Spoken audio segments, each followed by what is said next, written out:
તો આ તરફ ગુજરાત આરોગ્ય કર્મચારી મહાસંઘ પ્રમુખ સામે ફરિયાદ નોંધાઈ। મહિલા સહિત 4 શખ્સો સામે ખંડણી અપહરણની ફરિયાદ। પ્રમુખ રણજીતસિંહ મોરી, પ્રદીપસિંહ વનરાજસિંહ પરમારે ગાંધીનગર એસઓજીમાં હોવાનું કહીને ખાનગી હોસ્પિટલના ડોક્ટરને જેલમાં પૂરવાની ધમકી આપી ખંડણી માંગ્યા હોવાનો આરોપ છે અને અપહરણ કર્યાનો પણ આરોપ છે।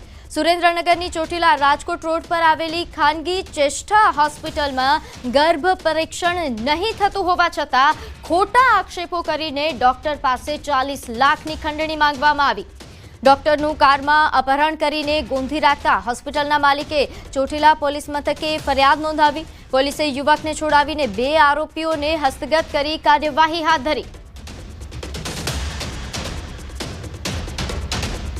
તો આ તરફ અમદાવાદમાં કોર્પોરેશન દબાણ હટાવ ટીમની દાદાગીરી સામે આવી। લારી ધારક સાથે ઝપાઝપી, ગાડીમાં બેસાડી દીધા હોવાના દ્રશ્યો, દબાણ હટાવવાના બદલે તાનાશાહી કર્યા હોય તેવા પ્રકારના દ્રશ્યો સામે આવ્યા છે।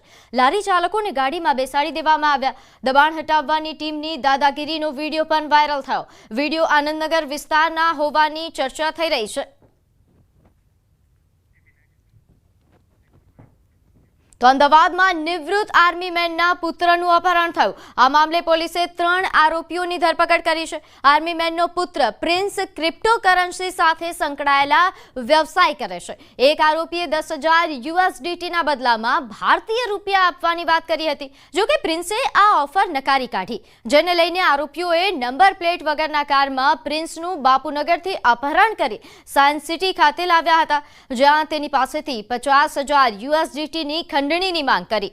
પાસવર્ડ યાદ ન હોવાથી આરોપીઓએ પ્રિન્સને ઢોર માર મારી તેના પર હથિયાર જેવી વસ્તુથી હુમલો કર્યો। અમદાવાદ ક્રાઇમ બ્રાન્ચે ફિલ્મી સ્ટાઇલમાં 3 આરોપીઓને ઝડપી પાડી અન્ય આરોપીઓની પણ સંડોવણી અંગે તપાસ હાથ ધરી છે। અમદાવાદ ક્રાઇમ બ્રાન્ચ ટીમ અપહરણના મેસેજ આધારે ટેકનિકલ અને હ્યુમન ઇન્ટેલિજન્સના સોર્સિસથી આરોપીઓને અપહૃતને શોધવા માટે પૂરતો પ્રયત્ન કરતા હતા અને આ જ્યારે આ પાસવર્ડથી USDTના નાણાં મેળવવાની પ્રક્રિયા જ્યારે આરોપીઓ કરી રહેલા હતા એ જ સમયે ક્રાઇમ બ્રાન્ચે જે તે સ્થળેથી અપહૃત અને આરોપીઓને પકડેલા છે, અપહૃતને એમાંથી બચાવેલો છે। આ તરફ સુરેન્દ્રનગરમાં ખનીજ માફિયાઓ સામે સતત કાર્યવાહી થઈ રહી છે, ત્યારે ચોટીલા પ્રાંત અધિકારીની બદલી કરાવવા માટે ખનીજ માફિયાઓ દમ પછાડા કરતા હોય તેવો ઓડિયો વાયરલ થઈ રહ્યો છે। ખનીજ માફિયાઓ બદલી માટે છેક દિલ્હી સુધી ગયા હોવાની ઓડિયો ક્લિપ એ સોશિયલ મીડિયામાં વાયરલ થઈ છે। ઓડિયોમાં ખનીજ માફિયા ટૂંક સમયમાં જ પ્રાંત અધિકારી HT મકવાણાની બદલી થવાની વાત કરી રહ્યા છે। ઓડિયો ક્લિપ વાયરલ કરનાર તેમજ પ્રાંત અધિકારીની રેકી કરનાર શખ્સો વિરુદ્ધ કાર્યવાહી કરવામાં આવશે।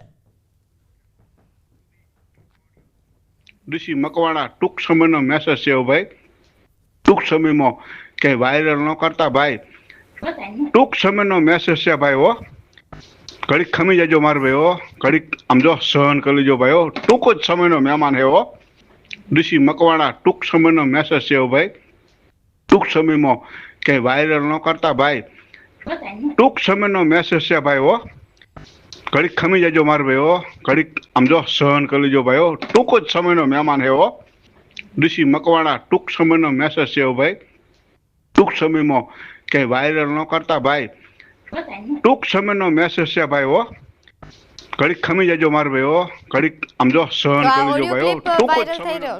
તો આ ઓડિયો ક્લિપ વાયરલ થઈ રહ્યો છે, જેમાં ખનીજ માફિયાઓનો આ ઓડિયો ક્લિપ હોવાનો દાવો કરવામાં આવી રહ્યો છે, જેમાં HT મકવાણા પ્રાંત અધિકારીની બદલી ની વાત થઈ રહી છે। ત્યારે આ મામલે પ્રાંત અધિકારીનું શું કહેવું છે એ પણ સાંભળીએ। આ એક ફરજની રૂકાવટ ગણી શકાય, જેથી કરીને આવી જે પણ કોઈ ઓડિયો ક્લિપ કે મેસેજો વાયરલ કરે છે તેઓની સામે ભવિષ્યની અંદર પણ કાયદેસરની કાર્યવાહી કરવામાં આવશે। તો આગળ વાત કરીએ અંબાજીની। અહીં દાંતાની વેકરી આશ્રમ શાળામાં ફૂડ પોઈઝનિંગનો એક મામલો સામે આવ્યો છે, જ્યાં શાળાના 2 આચાર્યને ફરજ મોકૂફ કરાયા। આદિજાતિ વિકાસ નિયામકે કાર્યવાહી કરી। 30 બાળકોને ફૂડ પોઈઝનિંગ થયું હતું। એક બાળકને ભારે અસર થતાં મોત પણ થયું। ખીચડી કઢી આરોગ્ય બાદ ફૂડ પોઈઝનિંગની અસર થઈ હતી। ભોજનમાં વપરાયેલા તમામ ચીજ વસ્તુઓ અને સામગ્રીના સેમ્પલ પણ લેવાયા હતા। કરીને વેકરી ખાતે જે આશ્રમ શાળા આવેલી છે તેમાં આ જે પણ દુર્ઘટના બનેલી છે તેની ગંભીરતાને ધ્યાનમાં લઈ આજરોજ નિયામક શ્રી આદિજાતિ વિકાસ વિભાગ દ્વારા જે પ્રાથમિક શાળા હતી તેમજ માધ્યમિક અને ઉચ્ચતર માધ્યમિક શાળા હતી તેમના ઇન્ચાર્જ આચાર્ય શ્રી ભરતભાઈ ચૌહાણ અને શ્રી ગોવિંદજી પી ઠાકોર બંનેને તાત્કાલિક અસરથી ફરજ મોકૂફ કરવામાં આવેલા છે.